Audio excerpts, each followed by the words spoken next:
Les uns comme les apôtres, les autres comme les prophètes, et les autres comme les évangélistes, et les autres comme les pasteurs et les docteurs.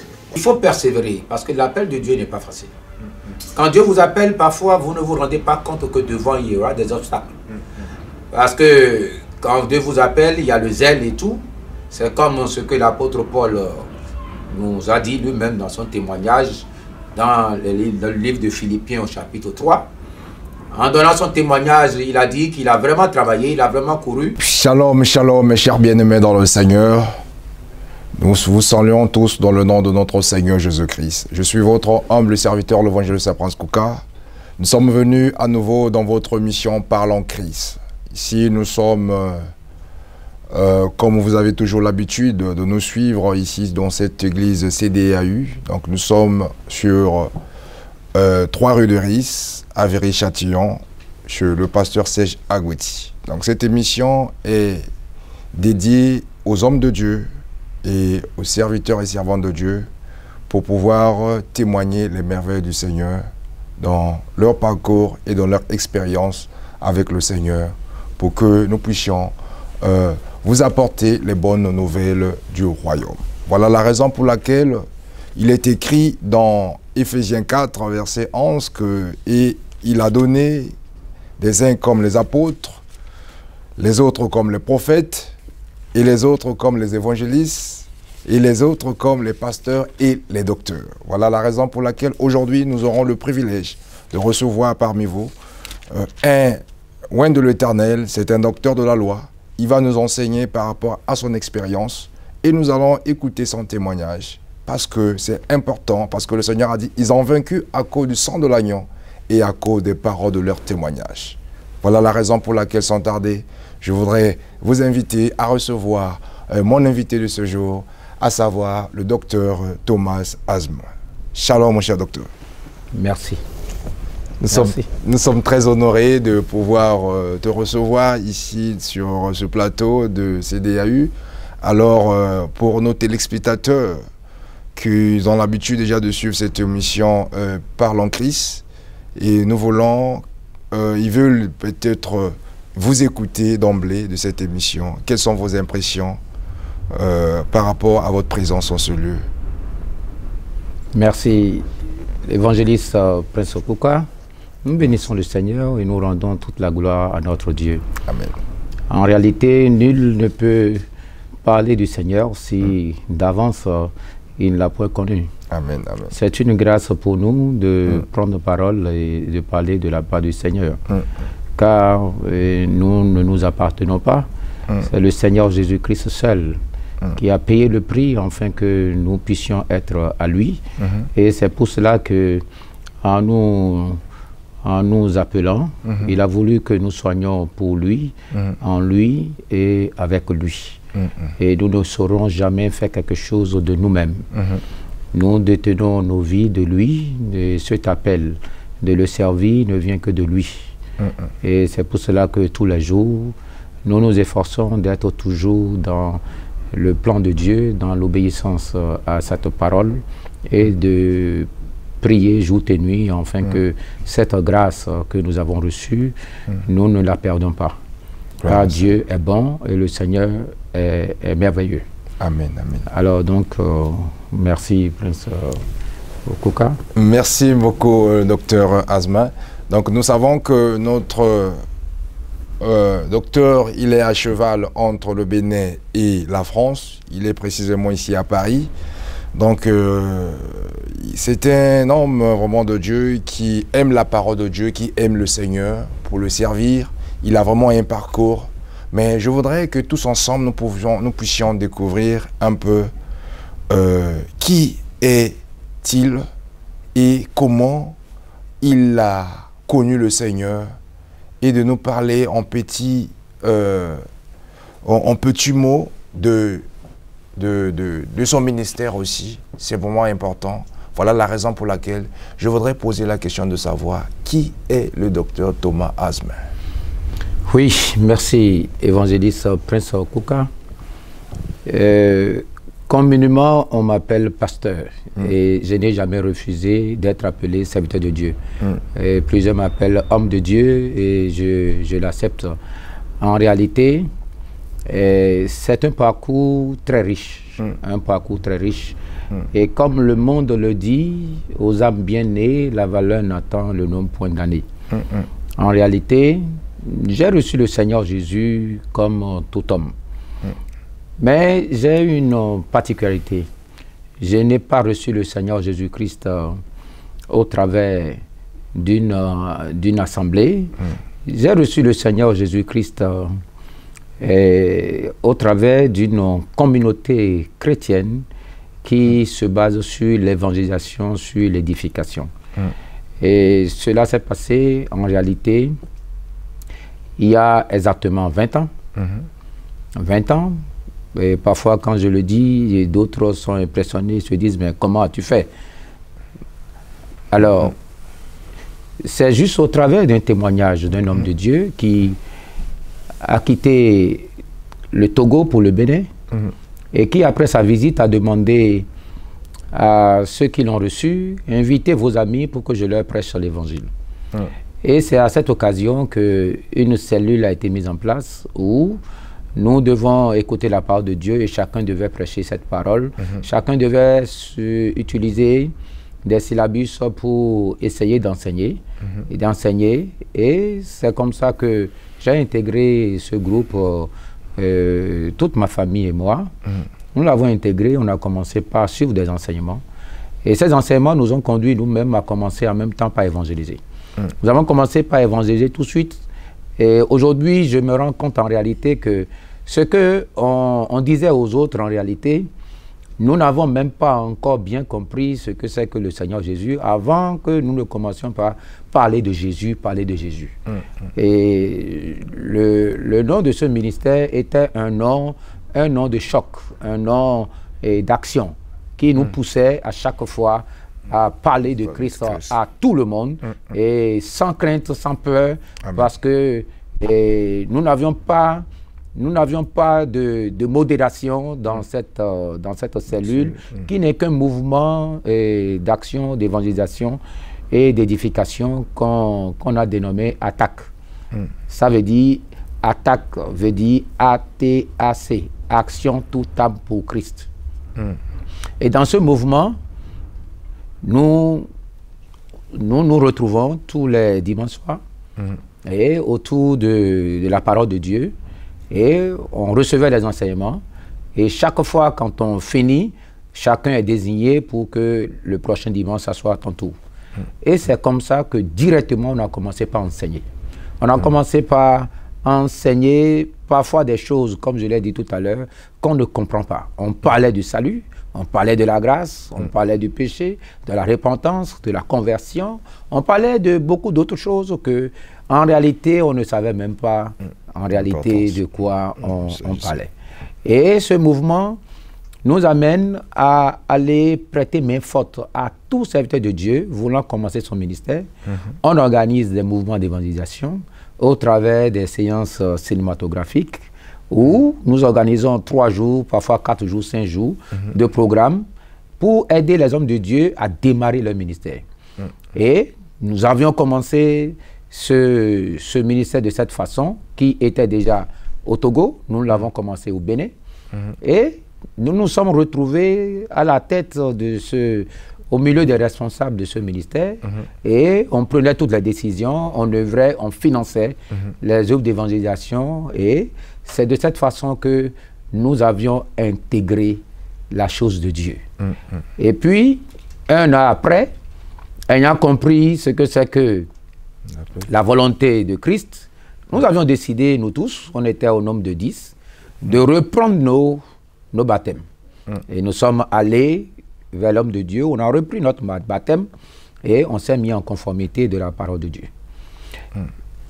2 ans après, nous avons tous intégré une école biblique où on a commencé la première année, on a commencé comme étant de petits enfants assis sur de petits bancs et on a commencé les enseignements bibliques Et à partir de ce moment, on a commencé par aller en profondeur de la connaissance de la parole. En deuxième année, cela est allé très vite. Nous avons davantage beaucoup de zèle en ce qui concerne propager l'évangile, annoncer l'évangile, déclarer la parole de Dieu. On n'avait pas de peur, on n'avait pas de crainte par rapport à cela, parce qu'on avait bien compris en réalité que en dehors du Seigneur, il n'y avait rien d'autre. En troisième année, la grâce m'a été donnée de commencer déjà par enseigner dans cette même école.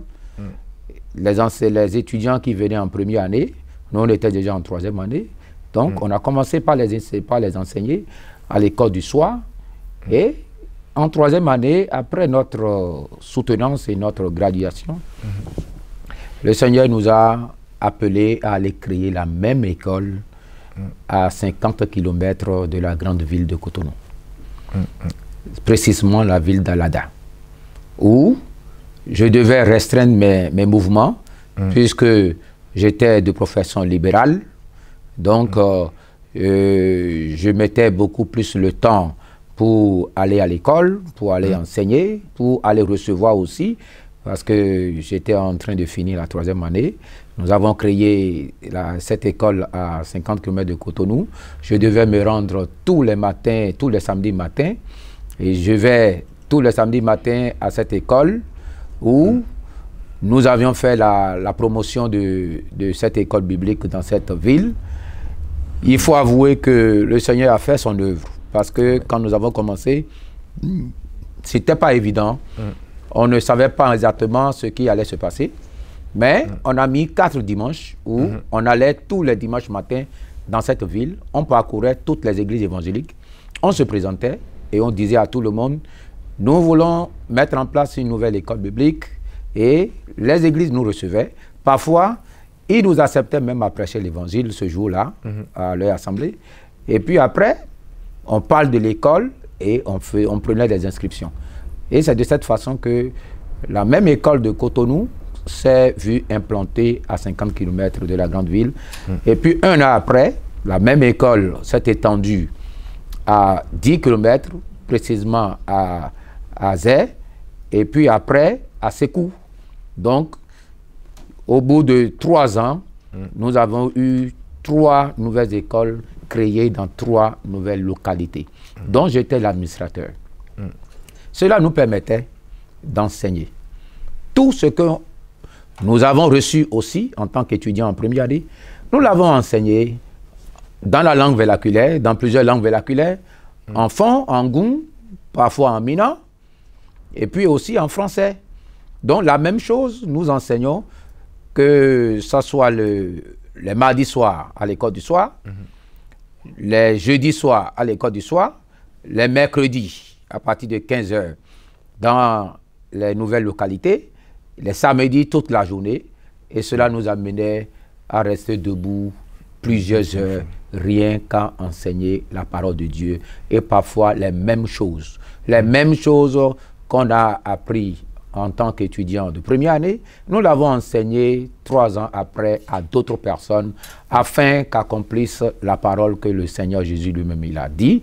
Allez-y faire de toutes mes nations des disciples, enseignez-les à observer tout ce que je vous ai prescrit, alors je serai avec vous. Et de cette façon, nous avons vu la main du Seigneur. Et 2 Timothée 2:2 nous avait rassuré de ce que nous avons reçu nous-mêmes. Nous sommes appelés à aller les confier à d'autres personnes fidèles, capables de pouvoir l'enseigner à d'autres. Et c'est de cette façon que nous avons obéi à la parole de Dieu. Et quand je me suis vu en train d'administrer ces écoles, plusieurs de ces étudiants ont commencé par m'appeler pasteur. Et puis, dans un premier temps, on refusait, mais ils t'ont vu en train d'enseigner, ils t'ont vu en train de prêcher. Ils ont commencé par nous appeler des docteurs. Et quand tu refuses, tu ne peux pas empêcher les autres de t'appeler par le nom de ce que tu fais. Amen. Et c'est ainsi que nous nous sommes vus en plein pied dans l'œuvre de Dieu. Nous n'avions pas pu, dans un premier temps, l'annoncer à tout le monde. Il faut l'avouer. Parce que tout le monde n'acceptait pas. Mais nous avons compris que il faut persévérer, parce que l'appel de Dieu n'est pas facile. Quand Dieu vous appelle, parfois, vous ne vous rendez pas compte que devant, il y aura des obstacles. Parce que quand Dieu vous appelle, il y a le zèle et tout. C'est comme ce que l'apôtre Paul nous a dit lui-même dans son témoignage dans le livre de Philippiens au chapitre 3. En donnant son témoignage, il a dit qu'il a vraiment travaillé, il a vraiment couru. Il a tout fait pour que lui, hébreu né hébreu, lui qui avait beaucoup plus d'attachement aux choses de la loi, circoncis le 8e jour, race de la race d'Israël, de la tribu de Benjamin, l'apôtre Paul dit, j'ai regardé tout cela comme étant la boue. En réalité, il a fallu que nous regardions également tout ce qui nous ont préoccupés, tout ce qui nous ont pris tout le temps, il a fallu qu'on s'en sépare. Autrement, ce n'est pas facile. Mais c'est quand nous avons compris que notre vie séculière a reçu un coup, nous avons dû se séparer un peu de beaucoup de choses. Beaucoup de choses, beaucoup de choses.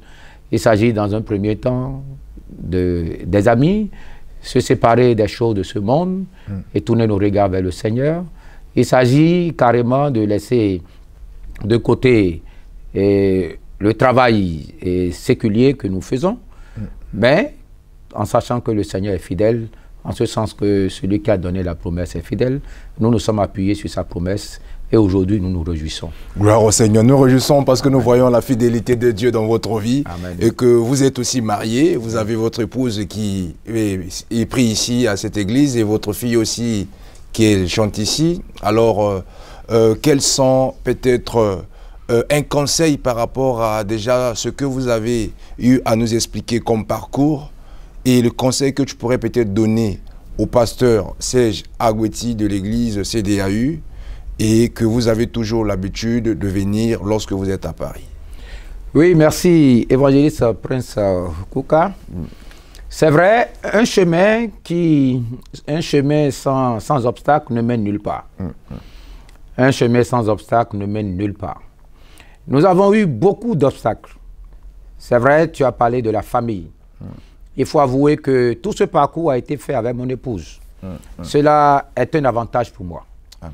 Et pour d'autres, ça a été très désavantageux pour eux. Il faut avouer que pendant tout ce parcours, j'ai eu mon épouse à mes côtés. Nous avons fait l'école ensemble. Et beaucoup de problèmes étaient déjà dans notre vie familiale, dans notre vie de couple. Mais une fois assis sur le même banc, en écoutant les enseignants enseigner, on se touchait. Toutes les fois quand il y a des instructions qui parlent des défaillances au niveau du mari, elle me touche, elle dit, tu entends? Et moi aussi, je la guette quand c'est son tour, je dis aussi, tu entends? Et nous nous sommes corrigés les uns vis-à-vis de l'autre. Et ça a été facile pour nous. Amen. Et aujourd'hui, je constate que la vie d'un appelé de Dieu, quand il est seul, c'est difficile. Ce n'est pas moi qui le dis, le Seigneur lui-même l'a vu, déjà dans le jardin d'Éden, il a dit qu'il n'est pas bon que l'homme soit seul. Amen. Et de la même façon, il n'est pas bon que la femme soit seule. Parce que quand nous observons aujourd'hui la vie des serviteurs de Dieu, des appelés de Dieu, quand ils ne sont pas mariés, honnêtement, je vous dis, c'est difficile. Je n'aimerais jamais être dans leur cas. Tout a été pour moi comme un chemin planifié par le Seigneur. Parce que pendant ce temps, nos enfants n'étaient pas encore en âge avancé. Nous en avons 4 au moment où nous avons accepté le Seigneur. Et à 4, on avait dit que c'était fini. Et effectivement, on avait arrêté. On avait 2 garçons, on avait 2 filles. Et on s'est dit que c'est bon. Dieu nous a vraiment donné ce qu'il fallait. Il y avait la parité. Et on ne s'en plaisait pas du tout. On était très heureux. Et le reste pour nous, c'était de s'en occuper. S'occuper de leur éducation, s'occuper également de leur édification. Parce que, ayant compris aujourd'hui la vérité, nous ne pourrons que les éduquer dans la voie du Seigneur. Amen, amen. Et c'est cela qui nous a vraiment facilité les choses. Mais juste après qu'on ait fini l'école biblique, Et quand s'est engagé pour aller créer les autres écoles, le Seigneur a dit, il fallait que je leur donne un autre enfant qui est venu, qui est l'enfant de la grâce. Donc, il y a un garçon qui est venu 7 ans après. Il est venu 7 ans après. Aujourd'hui, il a 13 ans aujourd'hui. Il est en train de faire son petit bonhomme de chemin. Et c'est véritablement la preuve que quand Dieu vous appelle, Dieu, vous pouvez avoir fini, mais Dieu n'a pas fini. Nous avons dit on a fini, mais Dieu dit non, ce n'est pas encore la fin. Il fallait le 5e pour que la grâce soit au complet. Et aujourd'hui, nous rendons toute la gloire à notre Seigneur parce que tous nos enfants ont compris qu'il n'y a que le Seigneur. Et eux tous se sont engagés. Et le Benjamin aujourd'hui, il joue la batterie. Il aime tellement la batterie et c'est lui qui apprend à jouer la batterie à tous ceux qui viennent. Et il y a les autres qui sont tous dans la chorale et eux tous ils aspirent véritablement à la profondeur de la parole de Dieu. Ayant vu leur papa, ayant vu leur maman comme étant un modèle, comme étant un exemple, ils ont suivi. Et toute la joie est pour nous aujourd'hui quand on se rend compte que le Seigneur nous a récupérés à un moment où il le fallait. Et il nous a vraiment effrayé le chemin. Et aujourd'hui, nous rendons toute la gloire à notre Dieu. Et nous savons qu'il continue et il ne va pas s'arrêter non plus. Aujourd'hui, si nous devons donner un conseil à quelqu'un, c'est véritablement de solliciter à l'endroit de tous ceux qui reçoivent l'appel. Parce que l'appel, elle est générale, mais elle est aussi spécifique. Quand Dieu appelle quelqu'un, nous devons dire qu'en réalité, l'appel est une interpellation. L'appel est une réclamation. En réalité, nous ne nous appartenons pas. C'est Dieu qui est le responsable, le propriétaire de nos vies. Alors, à un moment donné, Dieu nous réclame. À un moment donné, Dieu nous interpelle. Et quand Dieu t'interpelle, tu ne peux pas dire « je dois aller faire ceci, je vais aller faire cela, je dois aller faire d'abord ceci ». Non. Là où il t'interpelle, il te prend en même temps. Et si tu refuses d'être pleinement à lui, c'est là où la douleur, la souffrance commence. L'appel est une réquisition. La réquisition, c'est que Dieu te récupère et puis tu deviens pour l'utilité publique. Tu n'es plus pour toi-même. Aujourd'hui, quand je regarde ma famille, c'est pour tout le peuple de Dieu. Aujourd'hui, il n'y a rien que je peux cacher, il n'y a rien. Le peuple de Dieu, l'Église entière et toute la communauté chrétienne nous connaît. On connaît nos enfants, on connaît nos maisons, on connaît tout. Quand on va à gauche, on sait qu'on est à gauche, on va à droite. Parce que nous ne nous appartenons plus, nous sommes pour l'utilité publique. Donc, c'est cela ce qu'on appelle l'appel de Dieu. Donc, quand Dieu appelle quelqu'un aujourd'hui, il faut que les serviteurs de Dieu comprennent absolument qu'ils ne sont plus à eux-mêmes, mais ils appartiennent à Dieu. Ne pas obéir à l'appel, c'est là où c'est difficile. Ne pas s'abandonner entièrement à l'appel, c'est là où c'est difficile. Ne pas relâcher un certain nombre de choses, c'est là où c'est difficile. Alors, souvent, j'ai l'habitude de citer l'apôtre Paul. L'apôtre Paul qui dit que lui, avec tout le zèle qu'il avait dans la loi, avec tout ce qu'il faisait, à partir du moment où le Seigneur l'a appelé, il dit avoir abandonné tout. Je suis dans Philippiens 3, au verset 7. Il dit, mais ces choses qui étaient pour moi des gains, je les ai regardées comme une perte à cause de Christ. À cause de Christ, serviteur de Dieu, appelé de Dieu, à n'importe quel endroit où vous êtes, dans n'importe quelle condition vous êtes, à cause de Christ, vous devez abandonner tout. Si vous n'abandonnez pas tout, le ministère qui sortira plutôt de votre appel, sera biaisé. Le ministère sera pour vous une douleur. Le ministère sera pour vous une souffrance. Et vous n'allez même pas savoir là où vous allez, parce que vous ne savez pas là où vous avez commencé. L'apôtre Paul a dit, et même je regarde toutes choses comme une perte à cause de l'excellence de la connaissance de Christ. Aujourd'hui, il faut aller vers la connaissance. Cela a été pour moi un avantage. Un avantage parce que Tout de suite, j'ai reçu le Seigneur, je suis allé à l'école biblique. Et tout de suite, j'ai compris la vérité, j'ai commencé par faire mon parcours. Et tout de suite, j'ai commencé par enseigner ce que j'ai entendu. Et je l'ai enseigné dans la langue vernaculaire, dans plusieurs langues vernaculaires. Je l'enseigne le matin, la même chose, je répète le soir, la même chose, je répète. Et ça fait, actuellement, ça fait 16 ans, je répète les mêmes choses, je répète les mêmes choses. Donc, c'est facile pour moi de comprendre cela. Et puisque tous les jours, je suis appelé toujours à m'édifier, je continue toujours à en recevoir. Aujourd'hui, quand je vois un certain nombre de... Quand j'écoute les prédications, parfois je dis, mais c'est une honte aujourd'hui. C'est une honte aujourd'hui pour le corps de Christ, pour un certain nombre de choses. À voir ce que l'apôtre Paul dit, il regarde tout comme la boue afin de gagner Christ. Aujourd'hui, plusieurs ne veulent pas regarder leur passé comme étant la boue. Plusieurs ne veulent pas se séparer d'un certain nombre de choses afin de gagner Christ. Pour gagner Christ, il faut se débarrasser. Pour gagner Christ, il faut quitter, il faut sortir, comme le Seigneur l'Éternel l'a dit à Abraham. Sors de ta nation, sors de ta patrie, sors de la maison de ton père. Ça ne veut pas dire d'abandonner tes parents, non. Mais cela veut dire de sortir de l'influence, de l'autorité diabolique, satanique. Car plusieurs sources familiales proviennent de l'idolâtrie. Aujourd'hui, il est important pour nous, enfants de Dieu, serviteurs de Dieu, de se rendre compte de la vérité et de pouvoir savoir si vraiment celui qui vous a appelé, c'est Christ. Si ce n'est pas vous-même qui vous êtes appelé, si ce n'est pas les autres qui vous ont appelé, si c'est le Seigneur qui vous a appelé, vous devez tout abandonner, comme l'apôtre Paul l'a dit, à cause de Christ. Et si vous n'abandonnez pas tout, en les regardant comme la boue, ça veut dire que vous y retournerez. Et quand vous retournerez à ces choses, alors vous saurez en réalité que vous n'avez pas fait quelque chose d'autre. Pour gagner Christ, il faut absolument regarder le monde comme étant la boue. Parce que le monde est ignorant des choses spirituelles. Mais tout finira toujours par Christ. Et c'est ce que le monde aujourd'hui ne comprend pas. Nous allons tout abandonner, comme je l'ai dit tout à l'heure dans ma prédication, dans mon mot de fin. À la fin, il ne s'agit pas de ce que nous avons, mais il s'agit en réalité de ce que nous sommes. Aujourd'hui, je suis très heureux d'être appelé serviteur de Dieu.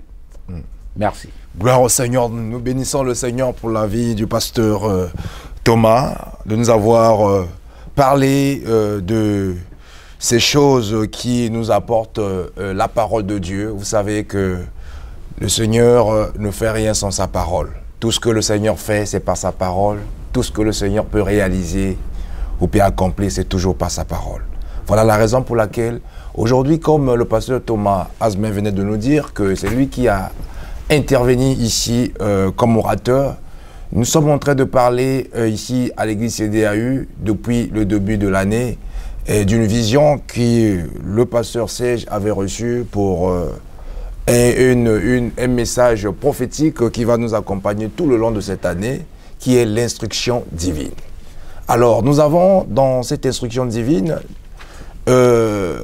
plusieurs aspects que nous avons tirés par rapport à votre intervention de cet après-midi.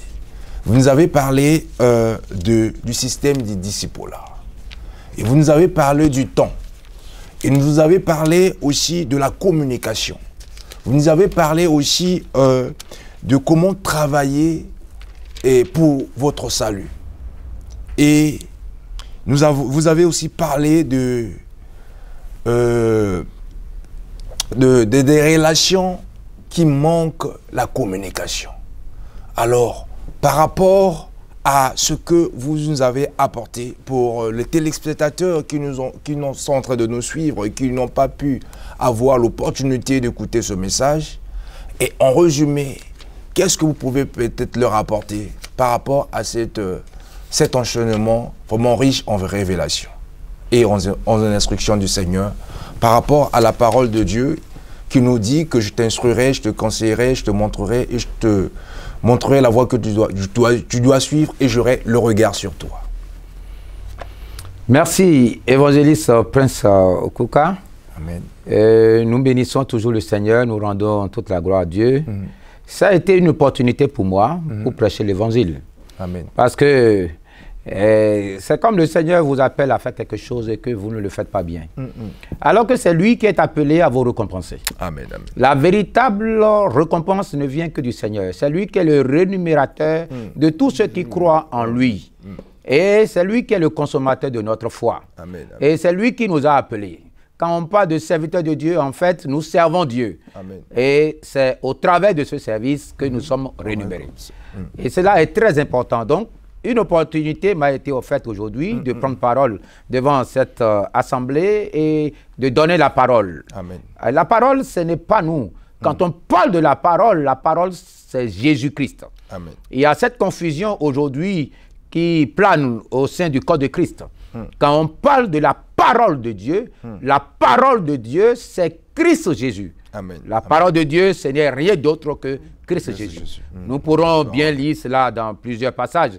Dans le livre de Jean, Jean chapitre 1er, et dans l'épître également de Jean, chapitre 1 Jean, nous pourrons également lire. Dans Apocalypse 19, verset 13, il s'agit toujours de Jésus qui est la parole. Amen. Alors, il s'agit de cette parole qui constitue la vie de Jésus. Et la vie de Jésus, c'est celle-là que nous devons accepter pour que nos vies changent. Amen. Si nous ne comprenons pas que entre les Écritures et la parole, il y a une différence, nous allons passer à côté. Nous allons passer à côté. Il y a ce qu'on appelle l'Écriture. Il y a ce qu'on appelle la parole. La parole est venue par Christ Jésus. Cette parole était la véritable lumière qui est venue au milieu des siens, qui ne l'ont point reconnu. Mais à tous ceux qui l'ont reconnu et ont cru en lui, il leur a donné l'autorité de devenir enfants de Dieu. Amen, Cette amen. parole, c'est Jésus-Christ. Donc aujourd'hui, nous avons prêché la parole. Amen. C'est vrai que la vision de cette année 2020 au sein de la communauté CDAU, c'est basé sur Psaume 32, verset 8. Donc, le psalmiste dit, oui, c'est toi qui vas nous instruire, et c'est toi qui vas nous conduire, c'est toi qui vas nous montrer le chemin, et tu auras tes regards fixés sur nous. Et j'ai dit qu'en réalité, ce sont des paroles puissantes, c'est des paroles fortes, parce que l'instruction de Christ n'est pas vraiment telle qu'aujourd'hui on la reçoit. La parole, dès qu'elle est instruite aujourd'hui, mais j'ai observé quelque chose. On vient devant son père. Et ton père te donne des instructions. Quand ton père te donne des instructions, ce n'est pas une occasion de rigolade. Ce n'est pas une occasion de théâtre ou de commérage. Aujourd'hui, on va à l'église et les gens sont... Ils sautent, ragaillardis, en criant, alléluia, en sautant. Non, non, non. Ils n'ont pas reçu d'instructions. Les instructions que Dieu le Père donne à ses enfants sont des instructions qui sont reçues. Et on croise les bras pour dire Amen. Merci, papa. Mais aujourd'hui, ce n'est pas le cas. Le mouvement. Ce n'est pas le cas. C'est choquant. C'est choquant. Il faut absolument que nous comprenions ce que nous prêchons. Quand les gens viennent à l'église, c'est pour recevoir des instructions. Voilà pourquoi je bénis l'homme de Dieu pour cette vision. Les instructions du Seigneur seules sont capables de restaurer, de corriger, d'instruire et d'amener, comme la Bible a dit, que les Écritures sont pour corriger, sont pour instruire, sont pour nous amener à être prompt pour toute bonne œuvre. Alors, c'est les instructions que l'apôtre Paul a données à son fils Timothée. Mais nous sommes venus ici et toujours dans cette vision, nous avions prêché et nous avions donné des instructions que le Seigneur nous a données nous-mêmes. Et nous sommes partis de 1 Corinthiens chapitre 4 au verset 1er et 2 et également de ce que le Seigneur a dit également dans 1 Pierre 4 au verset 10. Qu'est-ce que le Seigneur dit? Il dit, comme de bons dispensateurs des diverses grâces de Dieu, que chacun de vous mette au service des autres le don qu'il a reçu. Et dans 1 Corinthiens 4, verset 1er et 2, il dit, ainsi qu'on nous regarde comme des serviteurs de Dieu et des dispensateurs des mystères de Dieu. La parole de Dieu est un mystère. L'évangile est un mystère. Amen. Nous devons toujours comprendre. On ne peut pas venir dans la présence de Dieu et lire la Bible comme Mamadou Bineta pensant qu'on peut comprendre. On ne peut pas comprendre. Si vous n'avez pas l'Esprit de Dieu, si vous n'êtes pas aligné dans cette instruction, si vous n'êtes pas suivi, guidé, il dit c'est moi qui vais vous conduire sur mes pas. C'est lui. Donc aujourd'hui, les gens viennent, mais ce n'est pas tout le monde qui reçoit les instructions. Ce n'est pas tout le monde qui peut mettre en pratique. Parce qu'il y a encore du chemin. Donc, aujourd'hui, nous avons essayé de parler un peu de ce thème qui nous a amené à parler de la dispensation. Nous sommes des dispensateurs de Christ. Et nous avons dit que le dispensateur est un administrateur. Depuis la création dans le jardin d'Éden, Adam et Ève sont déjà appelés comme étant des gérants de tout ce que Christ a créé. Alors, qu'est-ce qu'on veut d'un gérant? C'est qu'il rend compte de tout ce qu'il a eu à gérer. Un dispensateur est un économe. Un économe doit être un bon gestionnaire. Il doit bien gérer ce que Dieu lui a donné. Amen, amen. Nous avons dit qu'un administrateur est aussi bien qu'un gestionnaire, un économe, et il doit aussi rendre compte dans la fidélité. Cela nous a amené à parler de beaucoup de choses dont nous n'avons même pas pu terminer. Première chose que Dieu nous a donnée, c'est la vie que nous avons.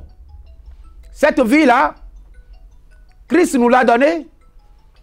Et cette vie que Christ nous a donnée, elle est importante. Nous devons la gérer. Nous devons la gérer. Nous devons la conduire. Nous devons absolument savoir que la vie que Dieu nous a donnée, nous devons la conserver rien que pour Christ. Nous ne pourrons pas jeter nos vies pêle-mêle. Nous ne pourrions pas non plus nous amuser. La vie chrétienne, c'est une vie mise à part. C'est comme ce que l'Éternel a dit à Abraham dans Genèse 17. Il dit, Abraham, marche devant moi et sois intègre. Voilà les instructions que le Seigneur donne aux enfants de Dieu. Un enfant de Dieu a reçu une vie. La vie chrétienne, nous devons marcher devant le Seigneur dans l'intégrité. Amen. D'autres peuvent vous dire que vous êtes trop dur. Mais je préfère être dur que d'être faible. Je préfère être dur. Comme l'apôtre l'a dit, l'apôtre Paul l'a dit, dans 1 Corinthiens 9, verset 27, je traite durement mon corps. Donc nous devons gérer nos vies correctement. Amen. La vie, attends, tout est permis, mais tout n'est pas utile. Tout n'est pas utile. Ce n'est pas la peine de se mettre dans n'importe quoi. Pas du tout. Nous devons gérer nos vies. Nous devons gérer le salut. Aujourd'hui, on se met à discuter, est-ce que le salut, on peut perdre le salut? Est-ce que quand on a le salut, est-ce que ce n'est pas éternel? Est-ce qu'on peut perdre?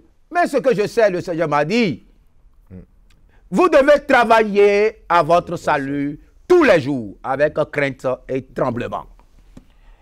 La Bible nous dit que nous devions savoir que les dons de Dieu sont gratis. Mais il y a un prix à payer. Amen. Si le prix n'est pas payé, mais tu vas revenir dessus. Le salut est appelé à être géré. Mais si je suis sauvé, il faut que je pose des actes dignes qui prouvent que je reconnais la grâce de Dieu. Je reconnais qu'il y a eu de rançon qui a été payée pour ma vie. Alors je ne dois plus retourner dans les choses que j'ai vomies. Nous devons gérer nos vies de famille parce que celui qui a reçu un homme aujourd'hui comme étant son mari, c'est aussi une grâce. Dieu a dit, certes, que tout le monde doit se marier. Mais est-ce que c'est tout le monde qui a la grâce de trouver un mari? Mais celles qui en ont reçu, comment elles ont géré ces maris? La Bible dit que tout le monde doit avoir aussi une épouse. Et que l'épouse vertueuse est un don de Dieu. D'accord. Mais je connais plusieurs frères qui, malgré leur vie de pureté, malgré leur sérieux, ils n'arrivent pas à trouver la femme. Mais il y en a qui en ont trouvé, mais qui ont mal géré. Quand sera-t-il au dernier jour? Dieu va dire quoi? Mais ta femme est où? Qu'est-ce que tu as pu faire? Non, c'est un païen. Nous avons oublié les enseignements de l'apôtre Paul dans 1 Corinthiens 7. Il dit, mais femme, est-ce que tu sais, c'est peut-être pour que cet homme soit sauvé que Dieu t'a permis de l'avoir. Aujourd'hui, plusieurs femmes ne veulent pas payer le prix parce qu'on veut des produits finis. Il n'y a pas de produits finis. Si vous ne marchez pas avec un homme, vous ne commencez pas tout doucement jusqu'à grandir, ne prétendez pas véritablement jouir d'une vie matrimoniale dont vous n'avez pas payé le prix. Il faut commencer tout bas. Aujourd'hui, il faut savoir que dans une vie matrimoniale, vous n'allez pas pour recevoir, vous allez pour donner. Et la meilleure des choses à donner dans une vie matrimoniale, c'est l'amour. Celui qui sème l'amour va en récolter l'amour. Pour plusieurs des femmes qui se plaignent aujourd'hui, qui se lamentent aujourd'hui, il faut qu'elles obéissent. C'est pareil pour les hommes. C'est pareil pour les hommes. Et la Bible dit clairement que vous pouvez hériter des maisons. Vous pouvez hériter beaucoup de dons de vos parents. Mais la femme vertueuse est un don de Dieu. Cela va sans dire qu'un héritage, vous n'avez rien fait pour l'avoir. Mais par contre, une femme vertueuse qui est un don de Dieu, un don, vous devez absolument le conserver, le garder, l'entretenir jusqu'à jouir pleinement de ce don. Et c'est cela aujourd'hui ce qui concerne la gestion des familles. Les enfants que Dieu nous donne, plusieurs ont fait des analyses. Les médecins, les hôpitaux, les thérapeutes, tout ce que vous voulez. Les pasteurs ont prié. Il y a eu beaucoup d'huile, beaucoup d'eau, beaucoup d'argent. Elles n'ont pas pu aller à la procréation. Mais toi qui en as, qu'est-ce que tu en fais? Tu laisses ton enfant, au lieu de l'éduquer, de donner des instructions, tu laisses nos enfants à la télévision, au smartphone, tu laisses l'enfant à la rue, tu laisses l'enfant et plusieurs éduquent ton enfant. C'est une démission. Dieu t'a appelé dispensateur de toutes ses grâces, dont les enfants. Comment tu les éduques? Ce qui est sûr, Dieu veut te trouver fidèle. Voilà que tu as démissionné. Si j'en parle, c'est pour que tu te ressaisisses. Si j'en parle, c'est pour que tu saches que tu as encore la pleine capacité avec la grâce du Seigneur de récupérer cet enfant, même que toi-même tu dis qu'il est déjà perdu. Dieu est puissant, merveilleux pour t'amener à récupérer cet enfant. Dieu est capable de le faire. Je voudrais t'apporter des notes d'exhortation, d'encouragement. Il faut, en écoutant cette émission, que tu saches que rien n'est encore perdu. Et Dieu est capable de te faire revenir tes enfants. Seulement, tu as la responsabilité en tant que père, en tant que mère, de donner une bonne éducation à tes enfants. Et la parole de Dieu regorge de toutes ces instructions. Comment vous devez éduquer vos enfants? Comment vous devez les garder? Comment vous devez leur donner des instructions avec beaucoup d'amour? Ici, vous ne tapez pas les enfants. La Bible m'a dit que la verge ne tue pas les enfants. Au contraire, c'est la verge qui enlève la folie de la tête des enfants. Ce que nous faisons qui n'est pas bien en ce qui concerne la gestion des dons des enfants que Dieu nous a donnés, nous ne savions pas comment châtier. Dieu châtie bien ses enfants. Dieu nous châtie proprement. Hébreux chapitre 12 l'a expliqué. Et il a dit, je châtie même celui que j'aime bien. Alors, si vous aimez vos enfants, vous devez comprendre que le châtiment fait partie de l'éducation. Seulement, si vous êtes en colère, ne châtiez pas. Si vous ne vous détenez plus, ne châtiez pas. À partir du moment où vos émotions sont des émotions de la colère, de l'amertume, ne touchez pas vos enfants. Autrement, le diable va vous utiliser. Parce que quand vous avez la colère, vous n'êtes plus sous l'onction du Saint-Esprit. Vous êtes sous l'onction du diable. Et c'est le diable qui vous a donné ces émotions, l'amertume, la colère. Et au travers de l'onction diabolique, cela peut vous conduire à faire autre chose. Donc vous devez faire très attention. Ne touchez pas aux enfants quand vous êtes en colère. Et quand vous voulez les châtier, ne prenez pas votre main. Cherchez de la verge. Parce que votre main, c'est vous-même. Si vous châtiez votre enfant avec la main, l'enfant aura toujours peur de votre main. Donc vous devez comprendre les instructions du Seigneur. Amen. Par rapport à la gestion de la famille. Nous devons gérer nos temps. Dieu a donné un temps à chacun. Nous ne sommes pas éternels, frères et sœurs en Christ. Nous avons juste un bout de temps à passer sur la terre. Mais gérons bien ce temps-là. Si vous ne gérez pas bien ce temps, vous allez dire, oh si je savais, oh si je savais. Frères et sœurs en Christ, aujourd'hui, arrête de pleurnicher. Arrête de dire si je savais. Récupère aujourd'hui ce que tu peux faire aujourd'hui. et prie le Seigneur pour ce que tu as déjà, ce qui t'a échappé. Mais Dieu est capable de te faire ramener cela. Il est important aujourd'hui de savoir gérer le temps. Le temps est précieux, comme l'anglophone sait bien le dire. Time is money. Nous devons savoir gérer le temps. Mais ne mettez pas votre temps à parler des autres, à critiquer, à vous éloigner de la parole de Dieu. Ne prenez pas votre temps, au lieu de méditer la parole, de recevoir les instructions. Ne prenez pas votre temps à la rigolade, à l'amusement. Mais je dis à mes enfants, mais tu ouvres la télé pour regarder quoi? Un film. Le film te dit quoi? C'est du mensonge, c'est un théâtre. Je dis, ils vont commencer par tuer maintenant. Il ne faut que tuer dans les films. Moi, je ne crois pas aux films, c'est pour cela que je ne regarde pas. Quand je regarde, je sais que c'est du mensonge. Alors, je vais mettre mon temps à regarder le mensonge? Non. Non. Gloire au Seigneur. Nous devons gérer, notre temps. Prenons notre temps au sérieux. Parce que quand le temps passe, vous ne pourrez plus récupérer le temps. Chaque chose a son temps. Et Dieu nous a donné un temps pour toute chose. Et c'est lui qui nous a appelés. Si le temps de ton appel arrive et que tu ne prends pas ce temps pour faire ce que tu dois faire, ce temps va passer.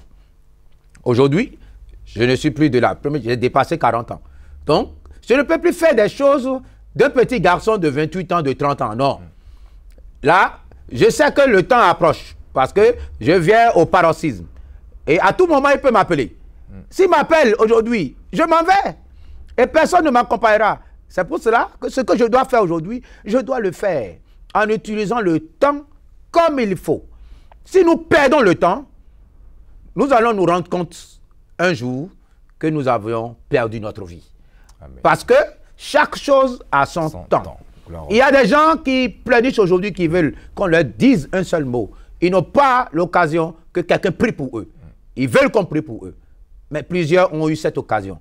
On prie pour eux tous les jours. Ils ne considèrent rien. Ils ne prennent aucune instruction du Seigneur et ils s'amusent. Le Seigneur est bon et le Seigneur est merveilleux. Chaque chose a son temps. Nous sommes appelés à bien gérer nos temps. Dans la dispensation, il y a beaucoup de choses. Et nous sommes appelés dans plusieurs de ces choses-là, nous sommes appelés à savoir bien les gérer. Si nous ne les gérons pas bien, nous allons regretter. J'ai dit aujourd'hui que l'évangile nous est parvenu. L'évangile est la bonne nouvelle. Les apôtres qui ont reçu cet évangile du Seigneur Jésus ont payé le prix. Ils en sont tous matérialisés. Et tous.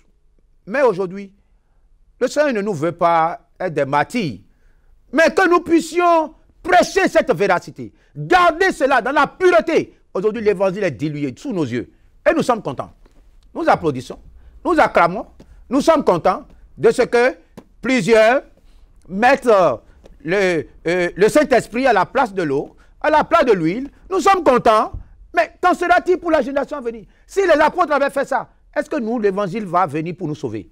Non, je ne crois pas. Amen. Nous sommes des gardiens, des administrateurs de l'évangile. Nous devons prêcher la vérité. La seule façon à laquelle nous sommes appelés à être de bons dispensateurs, c'est que nous prêchons déjà la vérité. C'est que nous n'acceptions pas les faussetés. C'est que nous levons contre tous ceux qui prêchent ce mensonge, cette ruse-là, et que nous allons en honorant le nom de notre Seigneur Jésus-Christ qui a payé le prix. Gloire au Seigneur. Nous devions savoir l'évangile. Nous sommes des gardiens de cet évangile. C'est précieux. C'est précieux. C'est plus que de l'or. C'est plus que de l'or. Parce que rien ne peut nous sauver en dehors de l'évangile. Alors, la Bible dit quoi? Là où se trouvera ton trésor, c'est là où se trouvera ton cœur. Que nos cœurs se trouvent du côté de l'évangile. Et nous serons heureux. Nous avons parlé aujourd'hui des dons spirituels. Les dons spirituels ne sont pas pour nous. Les dons spirituels nous ont été donnés pour prouver que Christ nous a donné son esprit et que l'esprit de Dieu se trouve en nous. Amen. Et au travers de la manifestation spirituelle, des dons spirituels, qu'on sache que nous sommes de lui. Mais ce n'est pas pour nous. Cela ne peut pas me servir. Mais c'est pour les autres. Amen. Je ne peux pas dire, ah, j'ai ceci, j'ai ceci. Non, pas du tout. Il n'y a pas sujet de s'enorgueillir. Mais il faut les utiliser pour les autres. Amen, amen. Et c'est ce que Pierre nous a dit dans 1 Pierre 4, verset 10. Il dit, comme de bons dispensateurs de diverses grâces de Dieu. La grâce que Dieu m'a donnée, je dois bien gérer. Et mettre ça au service des autres. C'est pour l'église, c'est pour l'assemblée, c'est pour la communauté, c'est pour le corps de Christ. Ce n'est pas pour moi. Je dois utiliser cette grâce-là pour que d'autres frères puissent recevoir Christ, comprendre, qu'ils soient édifiés, qu'ils soient honorés et qu'ils sachent que, ah, voilà, je peux prendre ça comme un modèle. Je peux m'appuyer sur cet exemple. Mais aujourd'hui, on n'a plus d'exemples, il n'y a plus de repères, il n'y a plus de modèles. Et Pierre nous dit que chacun de vous mette au service des autres le don qu'il a reçu. Nous devons mettre au service des autres et non vendre. Et c'est cela ce que nous observons aujourd'hui. De façon mythique, de façon rusée, on vend. Ce n'est pas bon. Ce n'est pas une bonne chose.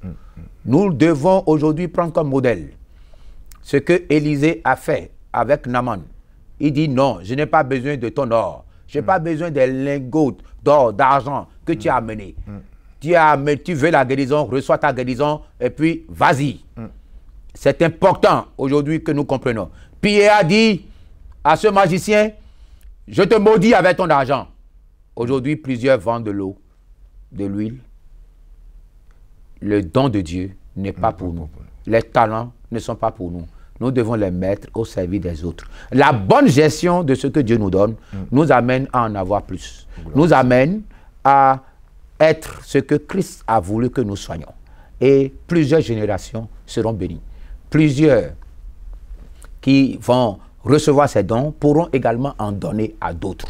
Et c'est comme ça que le royaume avance. Gloire au Seigneur. Pasteur Azmeh, merci pour vraiment ce message que nous avons été bénis aujourd'hui par rapport à votre intervention. Et nous savons que comme nous parlons du temps, c'est une mission. Donc nous allons nous arrêter par là aujourd'hui par rapport à tout ce que vous venez de dire pour que les enfants de Dieu puissent bien l'assimiler et le mettre en pratique. Voilà, nous avons parlé de l'instruction divine par rapport à ce message. Donc le message est tellement vaste. Vous avez vu comment le pasteur Azmeh a commencé déjà à nous donner un peu quelques clés. Mais le temps nous fait défaut. Nous croyons que prochainement, nous aurons encore le privilège de pouvoir vous apporter encore plus. Parce qu'il est là, son souci est de pouvoir prêcher cet évangile de vérité pour que les âmes puissent être sauvées, surtout instruites. Parce que c'est le message de l'année, donc l'instruction divine.